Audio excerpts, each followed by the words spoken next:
shipping Bitcoin into the hole.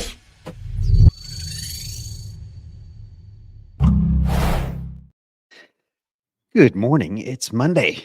This is the show where you get a handle on exactly where we're going, not only over the next week, but hopefully over the next year, 3 years, 5 years as well.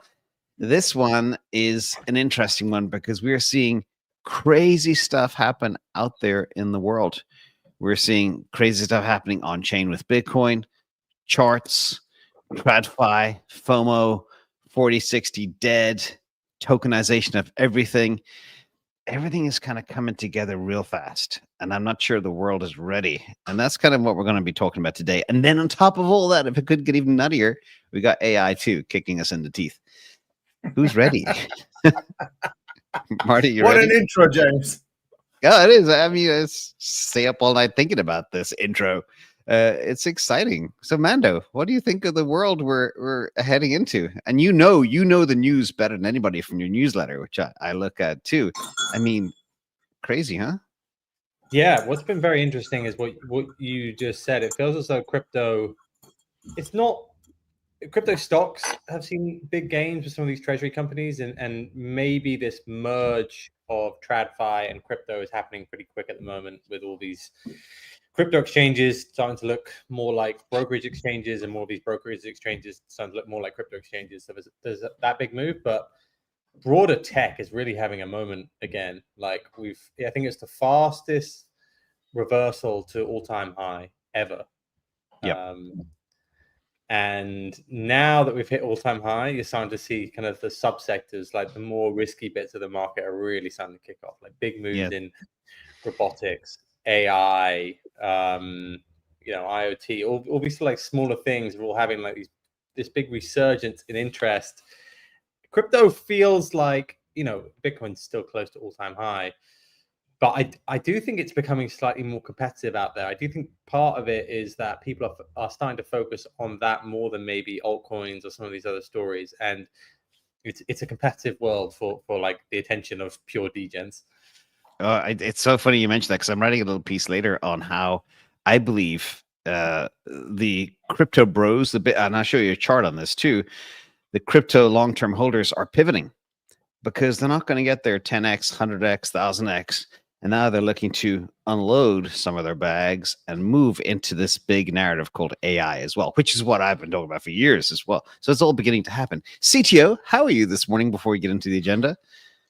I am doing fantastic. I think we're at a super interesting point of the market. We'll talk about it later. And of course, the convergence of all these technologies, stock market reversal, TradFi coming in. Yeah, it's amazing. It's amazing. And you saw the Mando mentioned laggards. I call them laggards. Everybody's looking for alpha now in these far-flung corners like Salesforce.com and Micron and all these different plays as well. They are getting the heat too because they are considered adjacent to AI as well. So crazy stuff. And Marty, how are you this week? You got your tea? I'm great. It's very early for me, so I'm rubbing my eyes. And this will be my last show. I'll be in Australia for the rest of the month of, I think, 6 weeks. So it'll be my evening. But glad to be here. All-time highs across the board. I think everyone nobody saw it coming. Stocks hit all-time highs, guys. All this doom and gloom talk. Stock market is on fire. We've got global liquidity hitting a new high. If you look at the chart right now, global liquidity lagged 77 weeks. Tells us Bitcoin's going to roughly 144,000 next. It's gone up 125. So that's pretty optimistic. I feel great. I think everything is good. Bitcoin obviously is causing a stir. The treasury companies are brewing. I think there'll be winners and losers. Don't get too attached to them. I think it's like meme coins. It's a cycle. In the beginning, they'll pump and everyone will jump on everything. And, there'll be winners and losers. Just make sure you manage your risk. And remember, you can always buy the underlying asset. So exactly. And this is where winner takes most and first mover advantage is so important. And Saylor buys a shit ton of new Bitcoin. Did you see that? I did again. 5,000 Bitcoin for $500 million. Yeah, we're going to get into that. We're going to talk this one. The story today is about the new frontiers and convergence and how everything is really coming together way faster than expected. The agenda is long and detailed, but we'll talk about Bitcoin and macro and how they dovetail together. We will touch on MicroStrategy. We will talk about peak Hodl. We have some new Unchained charts. We'll look at some of CTO's charts as well. And then we'll talk about alt season. I believe, now I'll say this right now, and I want you all to challenge me. I believe the second half is really going to kick off for alts. Those who have been patient will be rewarded. And Zeus, a lot of people want to hear about Zeus, Marty. So update us there. And then global signals, what's going on in the market, what's going on in China, crazy stuff, a little bit on AI, and then a quick fire round we're going to add at the very end too. But the very first story, this is, I call this Dunsies. Only 5% left to mine for Bitcoin over the next 120 years. When you think about the hardness that represents, I mean, it melts my mind. A lot of people look at it as just a table with numbers, but I mean, it's crazy with the size of money in the world about to approach $2 quadrillion in assets. Bitcoin is still very small, and it's going to be very hard to shake some of that Bitcoin from cold, dead hands that are out there. And I believe 5 million Bitcoin are lost. So, Mando, when you look at this, only 5% left to mine over the next 120 years, and you got players like BlackRock and MicroStrategy who've bought up technically the next 7 years of supply over the last 12 months. How do you wrap your head around that? Yeah, I mean, when you start mapping this out to 2048, 2044, that's the time. It's crazy to look at those inflation figures, right? Like, that is really going to have an effect. That is going to have a huge, huge effect as money comes in. I mean, this is just the story about Bitcoin. I think there's a move towards hard assets at the moment, and I don't know what it would be like. I'd love to see one of these for like gold, like even projections about gold supply over the next like 20 years, because I'm sure there are gold mines or deposits which haven't fully been utilized yet, and obviously there's been various headlines about that in various different countries. But this kind of makes it obvious that it's going to be the hardest asset over the next 20 years, doesn't it? Yep, really, it's mouth-watering and mind-blowing all at the same time. Marty, what do you make of these numbers and hardness? Yeah, but I mean, Bitcoin's hardness is undeniable. I think we're all early. I always say that to people. We have a deep understanding of the asset class and the model and mining, but I think people are starting to realize it outside of our crypto circle. And it's the same as us. Once you learn the dynamics and the math, you realize there is a massive math problem, right? We have a math problem.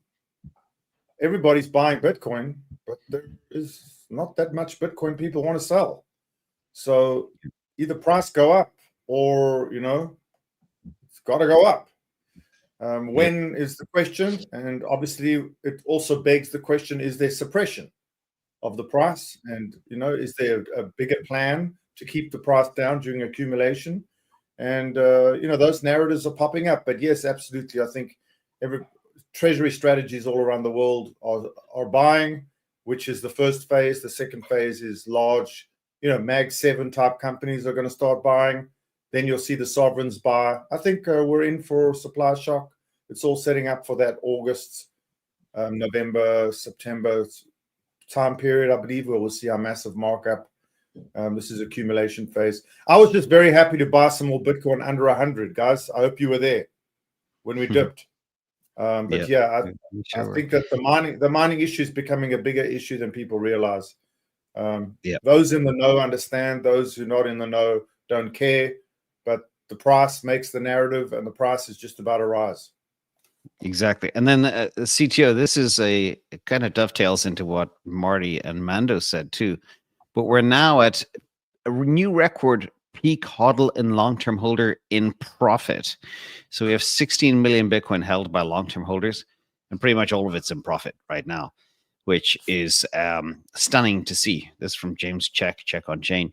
And this has never happened before. Now, part of the reason I believe we have so many long-term holders in profit is because the ETFs and MicroStrategy are sucking so much from the system and locking it away. Much of it will never meet the market again.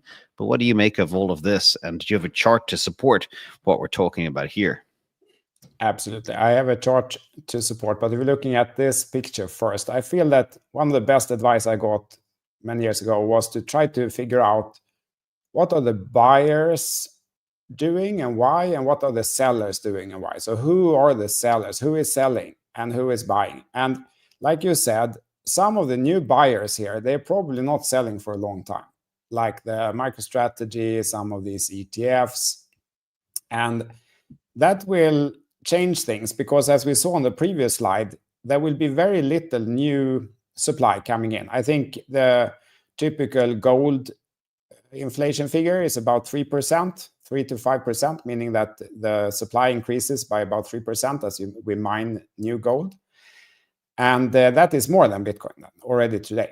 And the difference will be bigger and bigger. So the only Bitcoin available to buy is what someone else is selling. And then if we can figure out who is selling and why are they selling. And I think today there are two categories. One is those who bought early and taking some profit. Maybe they bought Bitcoin $1,000 and they always had the idea, if it goes to 100,000, I'm going to sell some and build a swimming pool or something like that. They're taking profit, that's why they are selling. Then for sure that's another category, trying to manipulate the price. So try to push the price down, scare everyone, reaccumulate, ride it up again, and try to repeat this cycle. So that's like a professional architecting of the price, which Wyckoff, that Marty talked about many times, figured out, almost 100 years ago. That kind of tactic tends to work. You scare people to drive the price down, you rebuy, and then you drive it up. Everyone is excited, they buy back, then you drive it down again, and so on. And for sure, we're seeing elements of that as well. But I think that as price continues up here, we are definitely getting more long-term holders into the picture. And that is fantastic to see. So if we go to the price chart of today, little bit of education. This pattern that we are seeing now, that we went in a big move up, and then we have this downward sloping channel looking thing. That's a flag. And after a big move up, that's a bull flag. So what we're seeing now is a textbook chart pattern of a consolidation bull flag, which favors an upside breakout. So confirmation will be that we break out of this flag. And if we get the breakout on the upside, that will then, with some probability, propel us much higher up here. So this is a bullish pattern. I know that some people are concerned here now, oh no, price is backing up, lower lows, lower highs. No, this is a bull flag. So this is a very promising situation. And I think together with what has happened in stocks, actually this surprised me. I didn't think we would get that fast recovery, that big, and stocks moving into all-time high suddenly, I think will help Bitcoin price. We are still a little bit in a speculative era, and I think that move in stocks will really help Bitcoin here over the coming period. So I didn't mention, but the trend never turned. The trend is still up. So this is looking, from a pure technical analysis perspective, this is looking fantastic. Yeah, I even saw Mando peering into the bull flag, and he was like, "Ooh, I like the look of that." True, Mando? Yeah, I mean, I'd looked at it and thought, maybe it could be a lower low, lower high. But it's interesting to hear what you're saying. That actually, just the way it's consolidating there looks like more like a bull flag if it was then to push on. Yep. I kind of agree with you.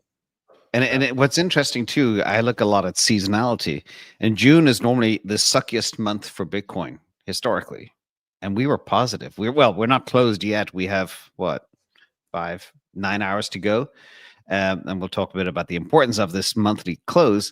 But it looks like it's going to be pretty positive, despite some volatility that's out there right now. We're north of $107,000. We were at 108.8 this morning.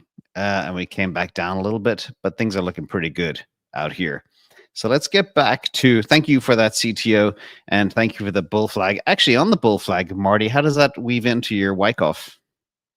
The Wyckoff calls for a bull flag from here, probably till the beginning or the middle of July.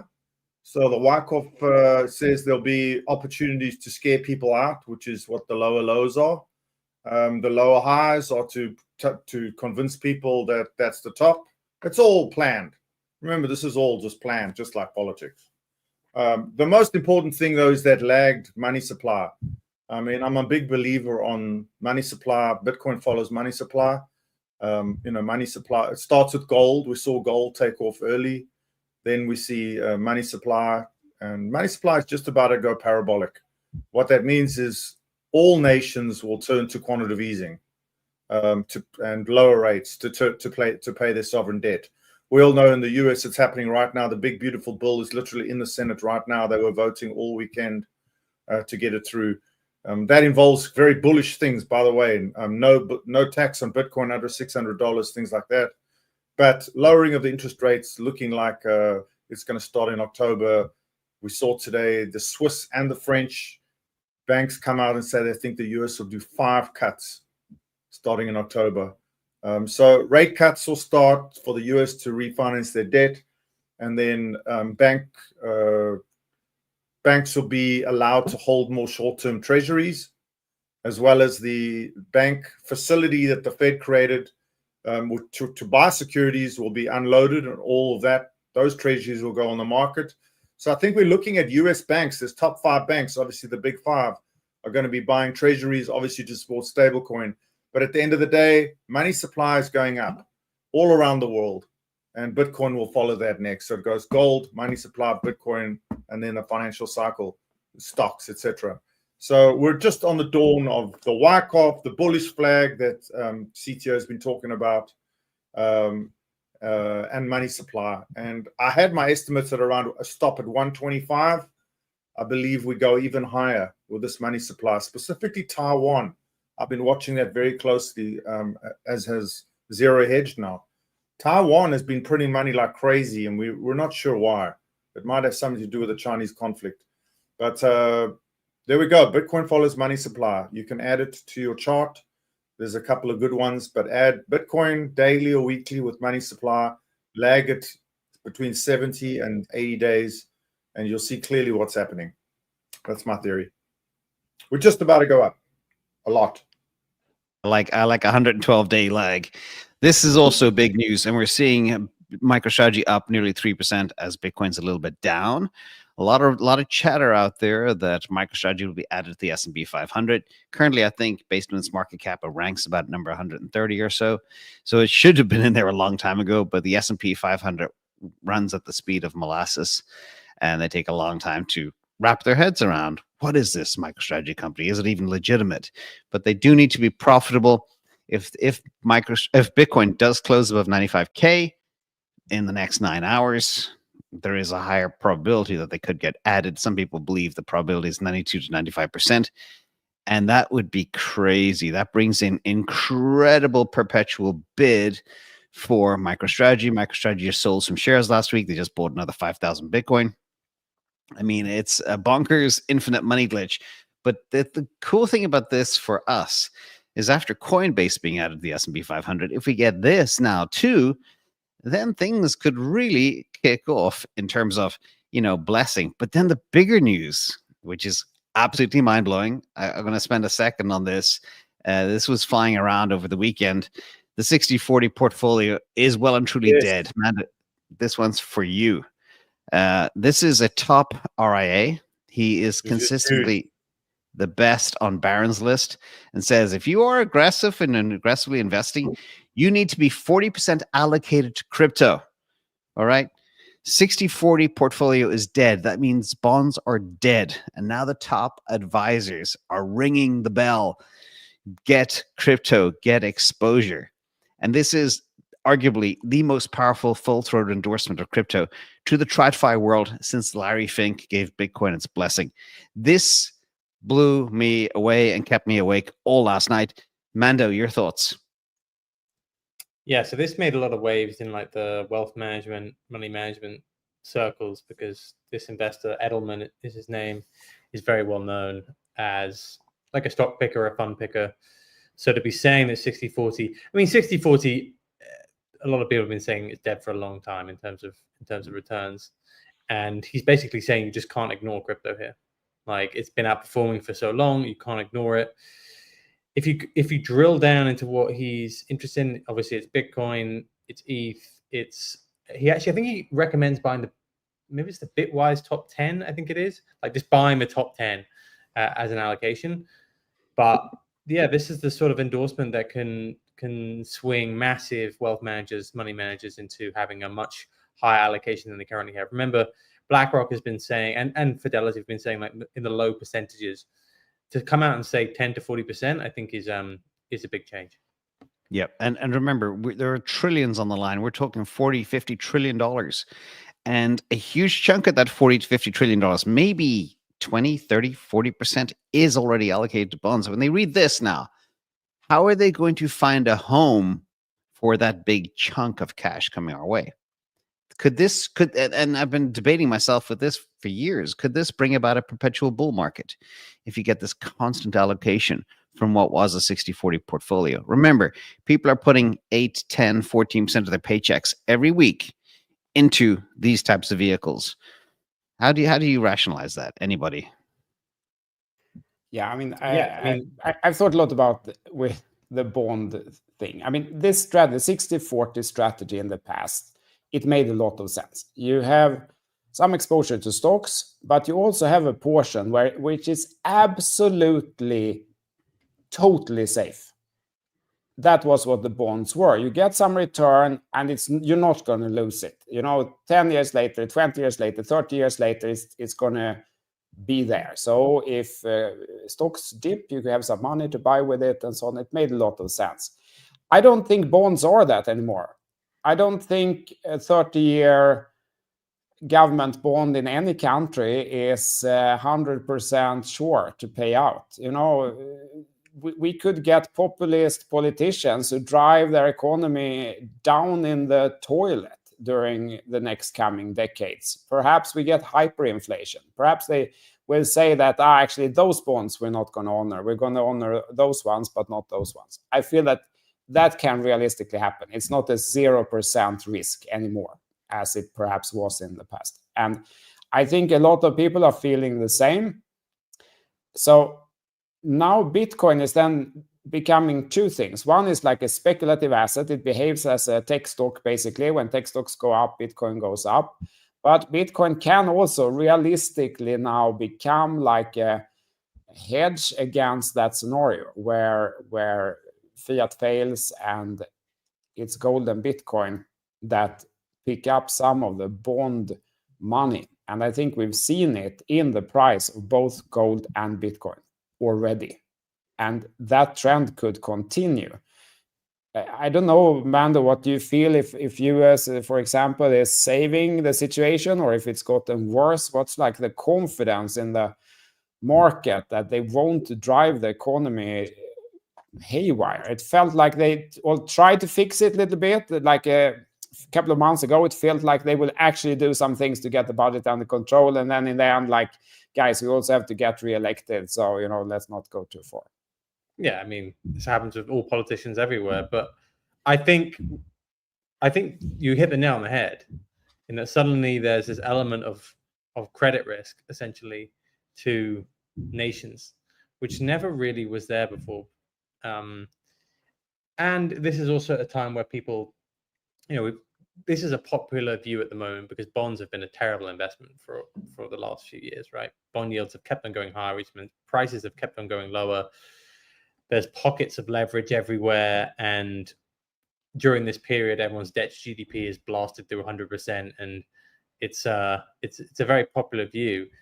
I wouldn't want to really own a 30-year bond in many countries. That is like a very astute point. Whereas I would have no qualms owning gold for 30 years or Bitcoin for 30 years. So I think that has been a big shift in the bond market. We may see persistently higher rates because of it, because people are now start to price in higher debt to GDPs, and these sort of money managers are starting to pick up on it. Maybe they're a little bit late, but they're starting to pick up on it. Yeah, and proof, by the way, the dollar, the Dixie, lost 10% in just the first 6 months of this year. That is the worst loss for the dollar index in 40 years, everybody. This is what we refer to as the melting ice cube. And this is the cleanest shirt in the laundry. And it's garbage. And that's why everybody is shying away from these long-term yields. It's just murder out there. Absolutely murder. So, Marty, what does this chart tell you from bar chart? Yeah, I mean, a couple of things. I think the big issue we have in our community of, large traders, that exit into, when do you exit? The whole notion of exiting assets or risk on investments implies you exit to the dollar. Well, now exiting to the dollar is the worst trade you can make. You're literally exiting into a currency that's losing purchasing power daily, faster than anything in history. I mean, if you look at a chart from the moment they had Bretton Woods, and especially when they got off the gold standard to now, the dollar has been losing purchasing power like a meme coin. And that's not stopping, it's accelerating. So exiting stock is no longer a concept. You don't exit crypto to dollars. You don't exit like we used to think. You need something else to exit to. And I believe people are exiting to Bitcoin right now. If you look at gold, Bitcoin, people are trading gold to Bitcoin. They're not trading to cash. Then you got to look at things like, the 100-year cycle. The fact that we're just dawning on potentially a sovereign debt collapse. And there's only two ways for the countries of the world to get out of $330 trillion of debt. And that is either war or austerity measures, right? They need to all come together, the leaders of the world, and agree to eliminate the debt between each other, because they all lend to each other, right? It's not just the US lending to China. China then lends to Japan and to the third world and back to America, private individuals, and they lend back to Japan. It's a big mess. So there needs to be a consolidation of debt. To do that, interest rates need to be low. Like I said, it needs to either be a war or austerity measures. And austerity measures begin with trade deals. So ring any bells? Trump is trying to do that. He's trying to renegotiate trade, reduce the debt via trade negotiation, which will involve massive depreciation.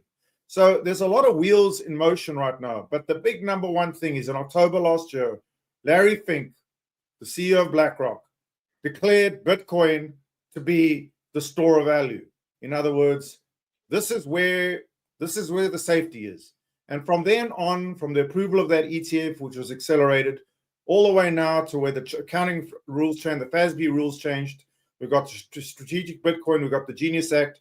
The big one coming, the market structure bill. This is where they will declare crypto a commodity and they will declare what a crypto security is, and Clarity Act. Once we get these regulations, I believe we will see the beginning of this Trump technique to try and eliminate debt. And Bitcoin will go to the moon. It's about debt into Bitcoin right now. Issuing stock, finding different ways to be clever about raising debt, putting it into hard assets, physical gold and Bitcoin. And that's just the way it's been since October last year. Nothing stopped. In fact, it's accelerating at a rapid pace. Now, the price is another thing. Remember, separate the technology from the price. The price is financial people, exchanges, manipulators, speculators. The software is engineers, coders, networking, physical layers. Totally different, two closed loops. And on the price side, there are a lot of other kinds of games that they play. And I believe there's a lot of suppression. We know Caroline Ellison on the stand testified to suppressing Sam Bankman-Fried being paid by the government to suppress Bitcoin at 30,000. I think they're doing a similar thing right now. They do it through wash trading. Very simple, actually. To keep the price of Bitcoin low on exchanges is simple. But that's my theory. I think debt into hard assets is the game.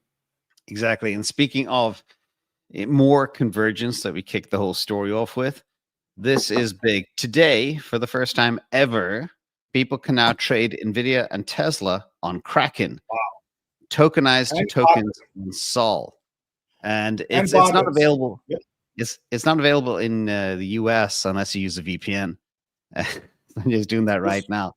but Let's it's not talk it's about the big. market structure.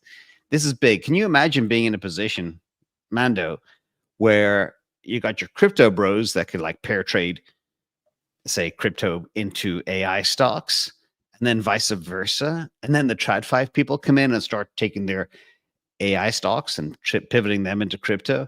I mean, what type of crazy world is coming? Well, I think we're seeing this very, very quickly. So Bybit is doing this, Coinbase is doing this, Kraken is doing this. We haven't seen anything from Binance yet on this, but they will 100% be doing something around this. Robinhood have an announcement today about this too. This is the next big trend. That's what I said at the start. It's like the stock exchanges or the stock platforms and the crypto platforms are merging to become one. And it's just, so you're going to get people who, instead of buying altcoins, they buy these coins. And hopefully you have people who would have bought some random stock and decide to look at altcoins. It's a bit of a mix. Right now, I feel like it's taking away slightly from the longer tail of cryptos. Like, I think this is part of the reason why maybe altcoins have not been as looked at this cycle. If I look down the timeline of my like Twitter feed, it's a lot of people often talking about stocks these days. And I think that's exactly. kind of The narrative a lot is more than AI. ever was on previous cycles. So I think what we're starting to see is the both worlds are they're coming together. Absolutely. And why are they doing it all on Solana? Anybody? I mean, I could tell you exactly why they're in Solana. Remember, Solana is the ultimate capital market. Meme coins were just token holders worth nothing. Replace meme coins with actual companies with boards and business plans and profit, which are stocks. Replace them. You get instant capital. You get high-speed trading. You get the fastest, most reliable, most tested network. It's not. I told you, meme coins were a liveness test for this. This is the next thing. It's going to be 100 times bigger than meme coins. Oh yeah. The amount of liquidity coming to stock market is just insane. Yeah. This is from Mert as well. This is, by the way, before this big tokenization of stocks launching. I've been looking at some of the trading volumes as well on this Kraken stuff. You can access it in the US if you have a VPN or anybody in the rest of the world. Go up 10 times, James. This will go up 10 times in the next year. But now Solana has just reached all-time high successful transactions, over 80 million a day. This is from Mert, friend of the channel. And this is before they're about to double block space. CTO, can you explain how doubling block space for the audience increases the speed? Yeah, I mean, coming back to your earlier question, also why you choose Solana, it seems an obvious choice, both from a technology perspective, but also from an adoption perspective, right? You launch something, you want people to start using it.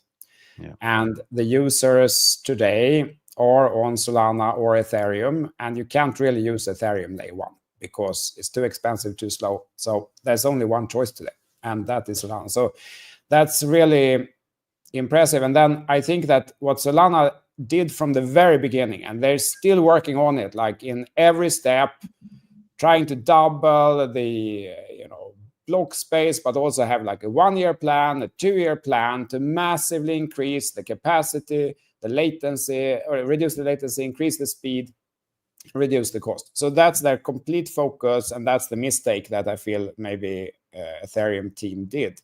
So I'm delighted to see these things. I'm confident that they will be able to keep up with increasing demand, because I do think we will see increasing demands. Now we're getting new applications in, we're getting like stock trading and a lot of other things replacing the meme coin bonanza that we had earlier. So it's really, really great. And it's a bright technology future for Solana ahead. And James, it's like, why hasn't that been reflected in the price then? It's like the second question there. And it seems a little bit, how should I say, unfair in a way, but that's how markets work. Perhaps people have taken some investment from meme coins into stocks, AI, other reasons. Altcoins as a whole hasn't really performed, so people put it more into Bitcoin and so on. And it always feels like it will never change. There will never be any altcoin season again. Solana will never come back. It starts feeling like that after 1 year of downtrend or something. But that's exactly when it moves. Yeah, exactly. And then when it feels like it's hopeless, when the last optimist sells, that's the bottom, and then it shocks everyone by turning around. It's always like that. Mando, you mentioned Robinhood are doing this as well. Now, are they launching this week? Because I thought, I heard reports of it. They launched in the last few moments, actually. They're live at the ECC conference. They've gone down the hyperliquid route and decided to do an L3, an Arbitrum Orbit chain for tokenized stocks in Europe. So I think what you're seeing now is like the actual tokenized stocks bit. Generally, they're doing a sandbox outside of the US. It can be US stocks, but they're tokenized often in Europe or sometimes in Asia. But so they're dipping their toe with an Arbitrum L3, it looks like. So that's kind of how Hyperliquid started, and then Hyperliquid is arguably like its own L1 now. So it is it's interesting to see. I do think that explains the Arbitrum pump right now as well. Right. That was the reason for Arbitrum's pump over the weekend. And it is an interesting question here, because you're starting to see that mix. So some of them want to be like, right, we actually want to create our own chain. And they may not always be L2s or L3s. They may go down the route of what Hyperliquid did and eventually just convert them into their own L1. And some of them are like, we want to plug into a system. So I think we might see a mix. Obviously, like Coinbase is going to be more of an L2. So is now Robinhood's, and then Bybit, Kraken are going down the Solana route. Binance will be interesting to see if they decide to do it on BNB or not. Which I think would be a big mistake. A big mistake. Didn't they flirt with that back in 2021, and then they got hammered by regulators? I think they had a test up for a short window of time. Yeah, they did. And this is not the first time that people have looked into this sort of stuff before. But it's the first time where it feels like there's some regulatory clarity in doing it. So I think, it's going to be interesting to see what Binance do. And then who knows? It will really be if like the big financial institutions of the US decide to do something similar. Like if BlackRock decide to do something, which is a bit more like holistic rather than just we're going to put a fund on chain. Like we are actually going to start tokenizing all these sort of things and have a trading platform for people to use. That will be the interesting next move. Yeah. And then we have Guys, FTX had tokenized stock on their exchange in 2020. This is not new. That GameStop, AMC, Tesla, this is not new. So it's been going on for a while. I think under the kind of regulation. The question you asked earlier about block size and why does it make the blockchain faster? The best analogy for that is, like I always say, blockchains are like highways. If you have traffic, it's because there's one person in every car, small blocks. To just increase it to buses or trains increases the speed of the blockchain because you carry more people in the same amount of vehicles. So by increasing the block size from holding 2,000 transactions a block to 4,000, you double the capacity of the blockchain. You reduce your congestion, and you lower your fees, and you increase bandwidth and latency, lower latency. So the strongest, most powerful move in a blockchain to get faster is to increase the block size. There you go. Yeah, exactly. Then the other thing that everybody is always asking, and I know you guys are sick to death of it, but altcoin season, what does it take? My take is pretty simple. It's going to be the Sol ETF. That's now looking very hot on Polymarket to be approved in the next month. Lots of good stuff coming out of there. We have a very kind SEC in the United States now towards crypto. What do you see, Mando, to you first? What do you see triggering an alt season? Does it matter if it's QE or Fed easing or rate cuts or more institutional adoption or tokenization of stocks on blockchains? What is something that will light this spark? We are seeing some moves in some assets as well. Yeah, I would have said the two things you just highlighted. It'd be the staking ETFs, of which it looks like we may get a staking ETF from a much smaller provider on Solana this week, but then you may see the bigger providers all get them very, very soon. Similarly, ETH, you'll see staking ETFs. So that could be it. And it could be this whole trend of tokenization. Like if you were looking, you cannot have a more bullish headline for use of L1s than what Marty said, which is that we're going to start tokenizing all the other financial assets that are traded and we're going to put them on chain. So if there's a time for an altcoin season, it's got to be now. It's got to be now. But, you know, I mean, I've said for a while, like Bitcoin dominance is just a tough thing to get in the way of. Like, I've just learned to always have a big bag of Bitcoin, so you never feel like you're missing out, and then you just decide what other portion of your portfolio is going to be in altcoins. But yeah, I would if I was to guess at any point over the last few months when an altcoin season would happen, it would be Robinhood, Bybit, Coinbase, and Kraken all launching tokenized stock services in throughout the world. Like, that is one of the most bullish headlines for crypto for L1s you can possibly get. So let's hope it's now. I think one has to ask the question, man, what is an altcoin? I think the whole notion of what is an altcoin has changed, and I think the man in the street, the average crypto investor, doesn't really even understand the difference between one asset and another. So there's a lack of education. I think altcoins have changed. I think altcoins might be the coins that are not Bitcoin that have been commoditized by the US regulators. And the only ones that have been commoditized are Ethereum, Solana, and XRP. They've all had futures contracts on the CME approved, and they all have ETFs coming out, also just about to be approved.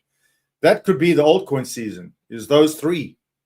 The others, you know, people don't really know that Chainlink is an Ethereum token. So Chainlink can't really explode unless Ethereum explodes. So I think you might see an altcoin season where just those few main L1s that carry tokenized stock, stable coins, and all of these things that'll get high adoption through regulation, I think those ones will have a big move. But people will be very disappointed when things like meme coins or other small ecosystem coins don't move, because they've bundled it all together as everything other than Bitcoin. And I think those in the know understand that that's not true. And I think the altcoin season we're going to see is going to be a massive explosion in the L1 tokens that get massive adoption from these regulatory, you know, decisions coming up, which is tokenized stocks, stable coins, and other real world assets. I think that's going to be the altcoin season. And it's pushing back, I think, because of the regulatory, you know, train that's moving through Washington, which is going extremely fast, guys. They worked all weekend. I didn't even work all weekend. So they really want to pass this stuff. They really want to pass market structure so that these things can blow up. And it's a rush. I mean, Trump says it. If we don't do it, China will. I think there's a rush because they know if they don't jump on this and get US stocks trading as tokenized stocks, getting that liquidity flow, that insane amount of capital flow through it globally, they're going to lose out on it. And so there's a lot of push for that. So I think there will be an altcoin season. It'll just be, you know, a couple of main L1 blockchains other than Bitcoin. And then after that, once those have had their move, you'll get sort of a mini altcoin move, which is coins that exist on those networks.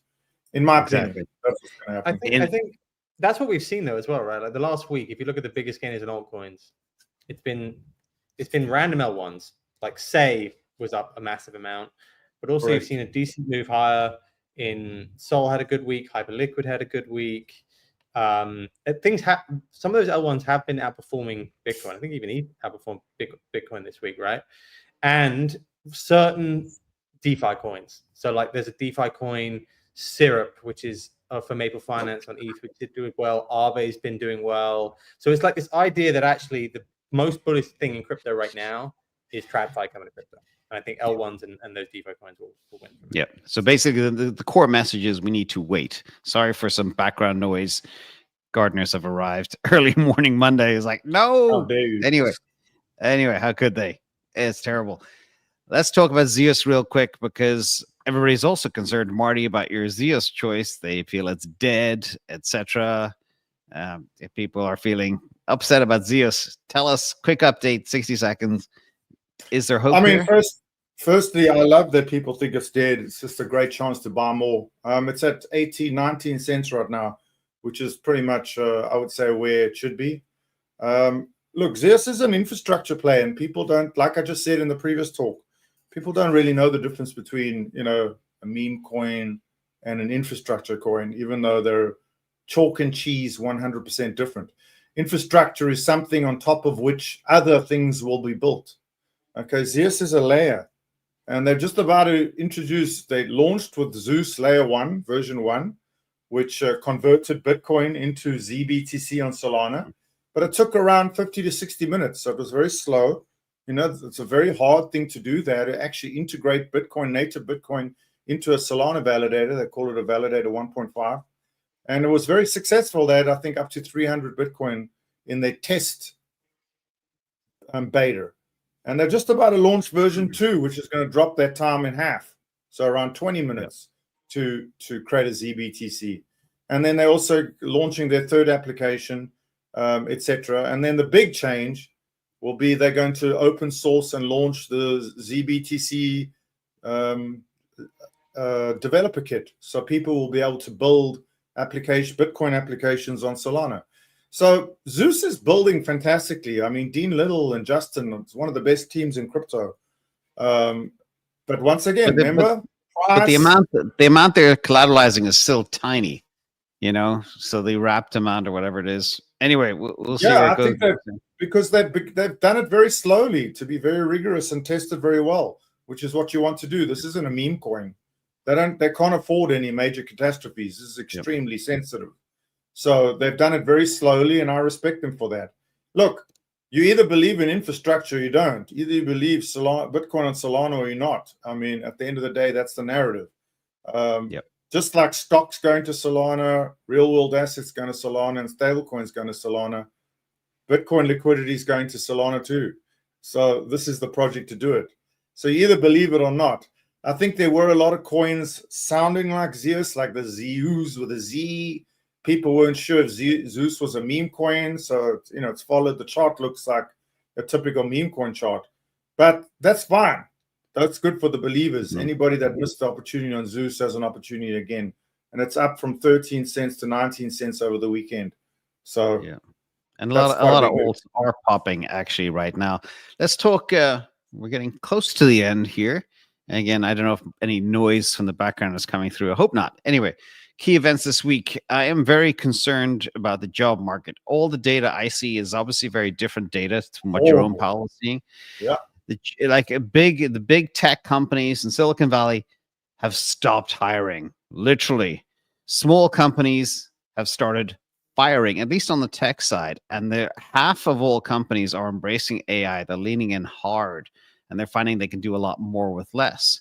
I don't know what the Jolts will say. I know the BLS is always tomorrow. Yes. Tomorrow. Tuesday. A lot of stuff coming, but this will be a concern, and this could hit the market. That's why we talk about this. But also, it's a double-edged sword, because if jobs go down, that's more fuel for Jerome Powell to cut rates, which means markets go up. So it's a weird calculus. But anyway, enough on that. Unless Mando, CTO, you have any thoughts on the job market and the macro view of the world and Fed rate cuts? Fed rate cuts, I think, will happen in September. I think there was some indication, not from Jerome Powell, but some of the other people on the Fed board, that they might consider it even in July. But it seems that will not happen.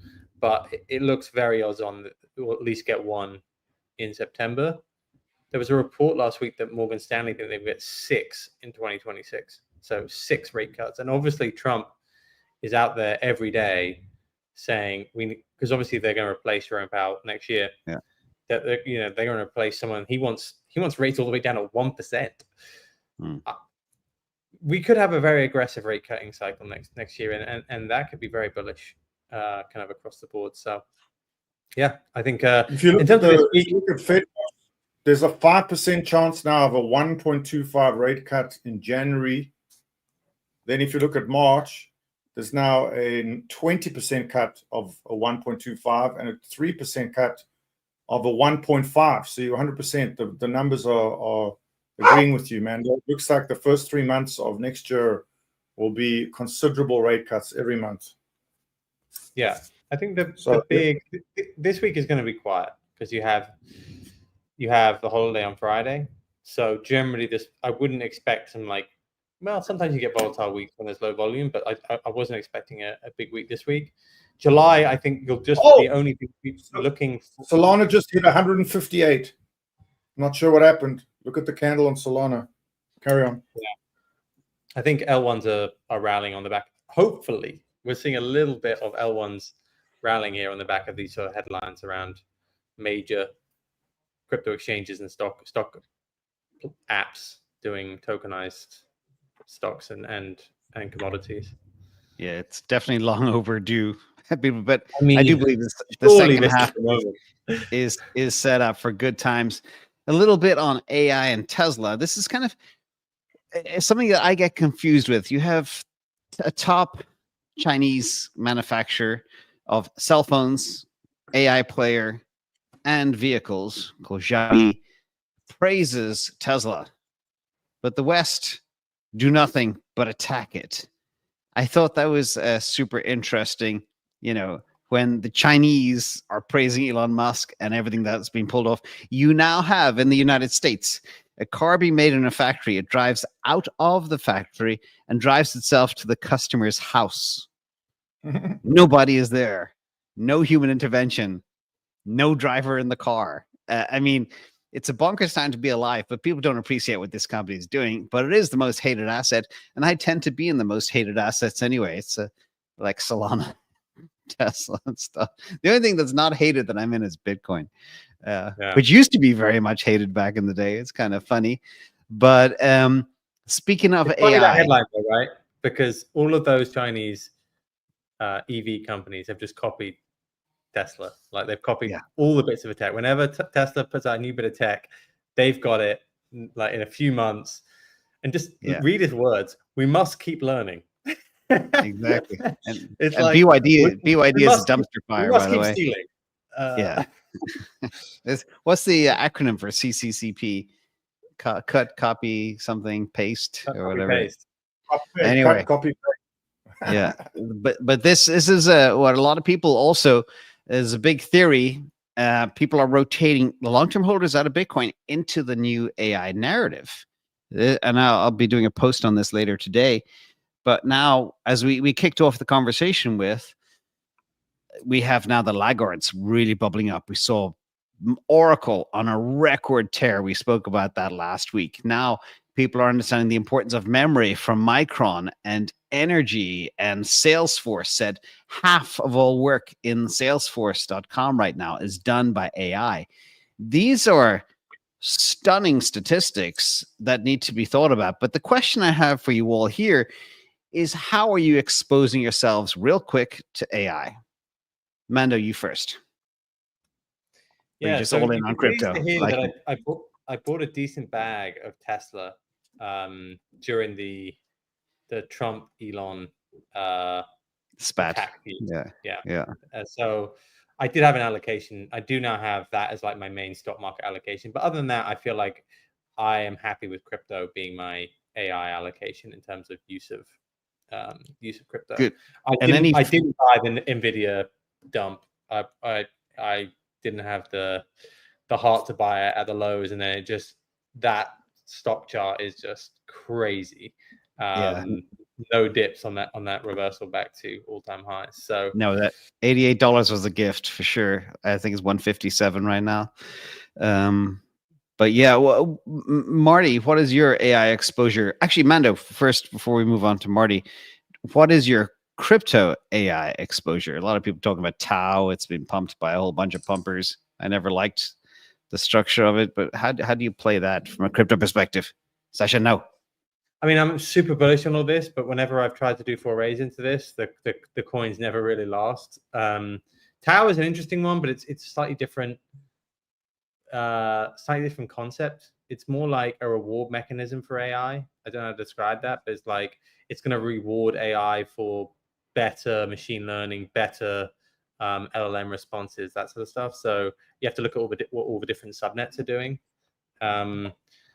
That one may be like a sleeper. Like some people are super bullish on it. I've got into it a couple of times and then got out of it at different times. I come back and I go, like, sometimes when you go too specialized in some of these plays, they just don't tend to last. Whereas I just kind of feel like sometimes the L1s are going to be the ones that capture the majority of the gains here. So at times I look at Tau, at times I look at some of the AI agent plays, and at times I've looked at some of like the L1s which are more AI adjacent, like things like Sui has been spoken about for that, and a couple of others like Near. But I never feel that comfortable in holding any of these long term, and whenever I have, I've been punished for it. So we just had some breaking news. Rex Osprey Solana ETF is with staking. Will go live for trading on Wednesday. That just broke right now. That explains the pop in Solana. And we saw all the institutions making moves and stacking, and Gemini with their institutional staking capability as well. But this is big news. Marty, are you blown away, or? So that's the No, I'm not blown away. Solana will be 300 probably in the next few weeks. The way I exposed to AI, and I think a lot of, well, first of all, obviously Tesla is Tesla and NVIDIA. I think those are the picks and shovels of the industry. Those are the two to hold on to. And if you miss those in the beginning, you're going to get a lot of haters. And that's, in Solana as well. People who tend to hate any asset that they didn't get into low and are jealous of people, as they run up, so they get animosity and tribalism. So just ignore that. Hate in investing is normal. What I do is I expose to AIX. I just keep accumulating AIX. That's a global AI and tech ETF, or ARC, Autonomous Technologies ETF, right? I think it's ARC-Q. So you can buy, I always recommend to people, just keep accumulating these ETFs that, they hold NVIDIA, Microsoft, Amazon. They hold them all. They're already doing the hard work of, finding the ones and holding them. So you can just go and buy them in Robinhood. Just go buy $100 a week. The one I do is AIX, Global X Artificial Intelligence and Technology ETF. You can do ARC's one. They all have one. That's the way to do it for me. Or just get a fat Tesla call option for the long duration. Just get a call option till 2028. Bite the bullet, buy it. In my opinion, those are the ways to invest in AI, but you're late. So you're not going to get super early entries into anything new. This, we're so early.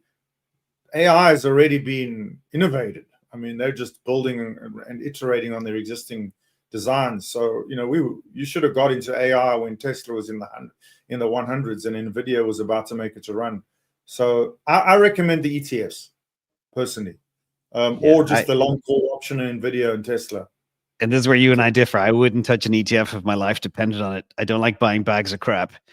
I like to be very surgical. CTO, what do you think about this AI revolution? I know you have Tesla exposure, my friend. You and I did that together. Yeah. So, obviously NVIDIA, Tesla, and so on. But I agree with what you have been saying here. One thing that I've been thinking a lot about, which I hope will come out of this like tokenization of stocks, that stocks start trading as coins. I hope that we come back to the ability of being able to buy stocks earlier in the cycle. That used to be the case. Now the VCs and so on, they hold on to the stocks longer in private and not doing the IPO until the valuation has gotten much higher, and then they kind of try to dump it on the public. So it's become much harder to get in early. While I think many people here who practiced with crypto projects and so on, we would be able to identify opportunities earlier, and it's just hard to buy them today. And I really hope this comes back, because I don't think the last invention is done. I don't think the last company that will do great things in AI has happened yet. There will keep coming opportunities, and I would love to get in earlier than is possible today. I mean, today, OpenAI is still private and they're gigantic. It's hard to get exposure to it. I wanted to buy XAI super long ago. James, you and I talked about it a very long time ago. And so it's just hard to buy it. Where do you get hold of the thing? I hope this tokenization of the core of the stocks will bring that individuals maybe who are holding stocks as employees or something, they want to sell it to buy a new house or something, and that we get a market, a functioning market for stocks earlier. I would love that. Exactly. And with the tokenization, by the way, this could be very possible too. We have somebody here saying Solana's roaring again. Breaking news on the show. This Rex Solana ETF is approved for Wednesday. There will be 8 more coming over the coming days and weeks. They typically do them in batches. Yeah, BlackRock, who cares? They're all in on ETH, just like good friend Tom Lee. He wants to build an ETH treasury company. The ticker is SSK for the Rex Shares Osprey Solana ETF. SSK, go on your Robinhood, see, and just keep refreshing over the next days until you can get in. SSK. I recommend getting in early. Yeah, yep. awesome. SSK. So we're at the hour. Sorry for any noise in my outside my window here. But quickfire closing round. Literally, it's ironic. I said, is the Sol ETF largely priced in? The answer is hell no, it's not, because Solana has just gone up 2.5%, so up $4. And the other big question is Bitcoin unlikely to decouple from equities in the near term? Is it still considered a risk on asset? Very quick fire round, yes or no. Mando, Bitcoin decoupling, or is it still risk on? I think it's decoupled. I think what we just saw, sometimes it couples with it for like the very first move and risk off, but I think it's got this safe haven demand when things go wrong. So I would say that Bitcoin's its own thing. Beautifully, it can be coupled and decoupled at like the same time, I would say. Yeah, and now we have a situation though. It's kind of weird. Bitcoin is down over $1,000 and Solana's raging. We've been talking about all for months. What's going on here, Marty? It's just we just said. Yeah, I think Solana is just highly undervalued and being highly suppressed for accumulation. And I think you're just about to see it go to a $300 price point and blow people's minds. That's all. Exactly. I love the way you said that. You said that very nonchalantly. I appreciate that. And CTO, we've been waiting for a while. First of all, Bitcoin, is it going to be risk off or is it still tied to risk on assets? I have a chart. Yes, we got a chart. Hold on. Where is the chart? Boom. Let's go. So here is Bitcoin, and the red line is S&P 500 or the ES1 mini futures. So as we see here, it's still kind of correlated. So one goes down, the other one goes down, and vice versa. So right now it's still correlated, but I feel it should decouple.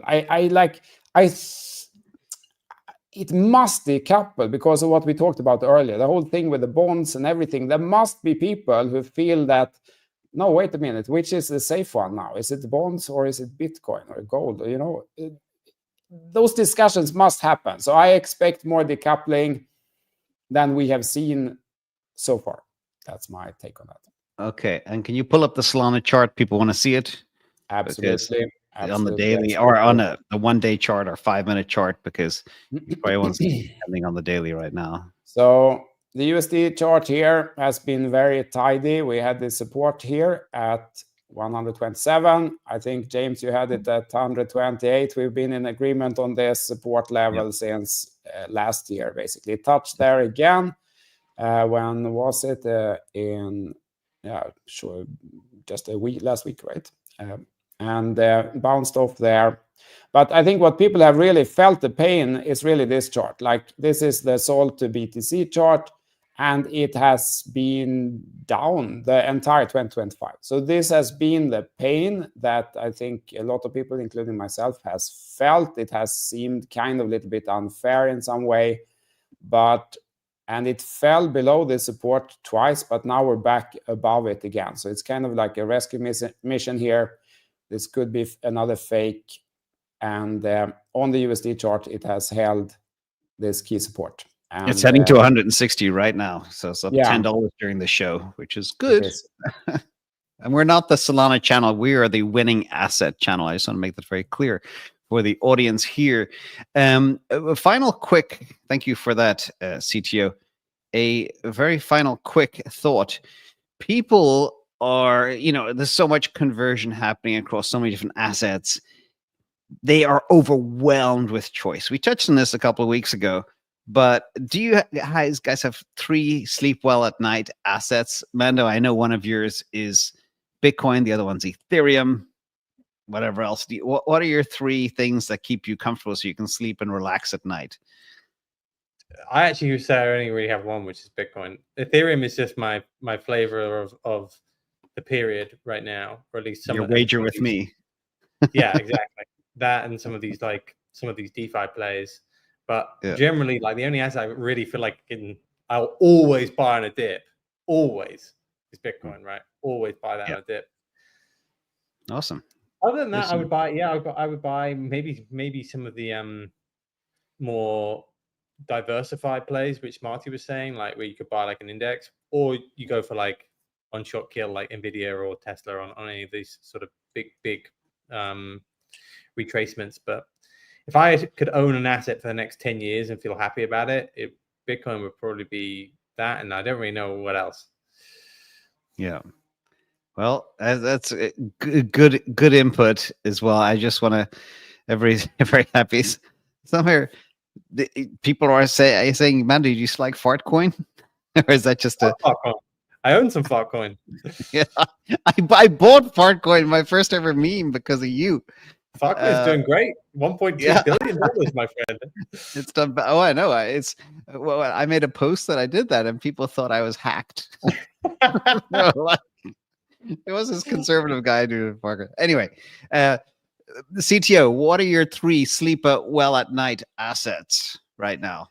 Yeah, I think I'll answer like the meta question. And I think that diversification is a super trick that a lot of people don't really use. From a pure mathematical perspective, if you can find multiple things that do well, over time, that is better. And if it's not moving enough, you can add leverage into it. But if you put all your eggs in one basket, the probability that one day over the next 1, 10, 20 years, you wake up and it's all gone is fairly high. Even the safest thing could experience some black swan event. But the more diversification you have with good assets, the less likely that is going to happen, that they all crash and burn at the same time if they are truly uncorrelated. So for example, buying multiple Solana altcoins won't really do the trick because they're all correlated. But if you can find some AI stocks, you can find some other technology trend stocks, some Bitcoin, some altcoins that actually is in uptrend, some commodities, perhaps with leverage because they don't fake in the same way.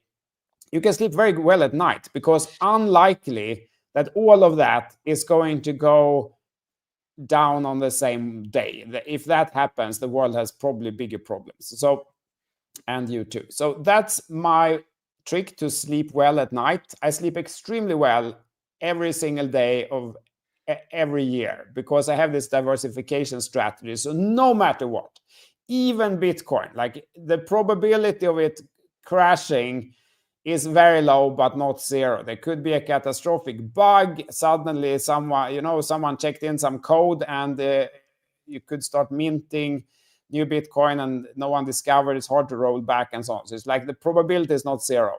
Yeah. Diversification is my trick to sleep well at night. Yeah. There's so much happening right now in the market. Everything is pumping. MicroStrategy is nearly at 400. People want Sui updates. And just so you know, I actually murdered Sui in a video about 2 weeks ago. And that's what caused Say to pump by my math. Say was like trading at a 20th of the relative market cap to Sui. It should have done. So that's the reason why Sui's been flat. But I know you're still a Sui bull, Marty. But Say was dramatically undervalued, and it has doubled the daily active users and transactions, etc.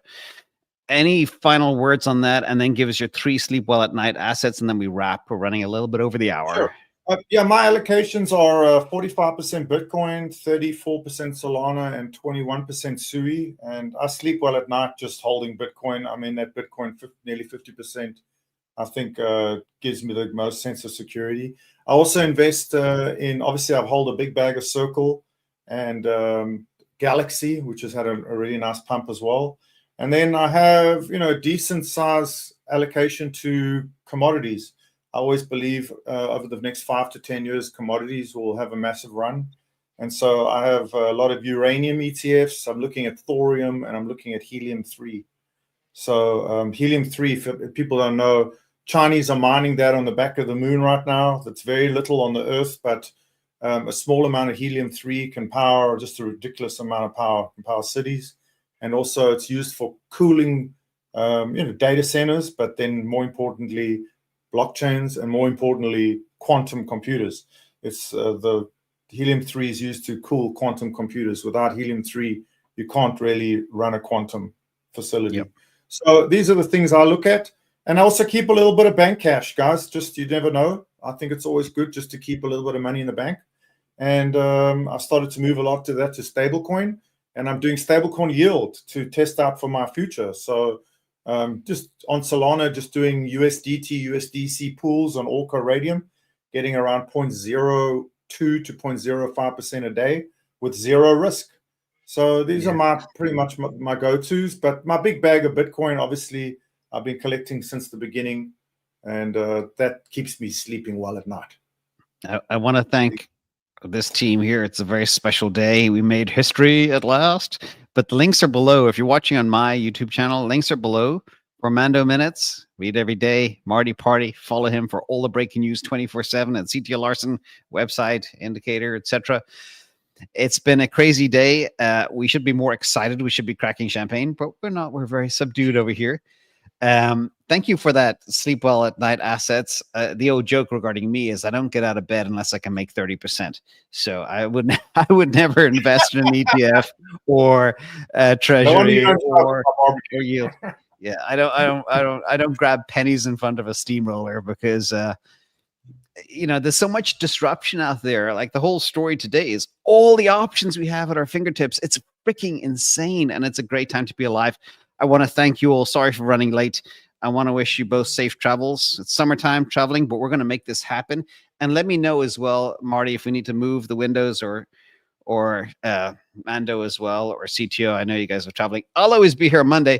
And even if none of you turn up, it'll just be me and everybody else. Over 10,000 people watching. Links below. Thank you all, everybody. Enjoy the week. I am excited. Thanks so much, guys. Thanks, James, for putting this together. Mando, CTO. Always. Love you guys. See you next week. Thank you, everyone. Amazing. Thank you, Mando. As Marty, always. CTO. Have Peace a good out. night, guys. Bye.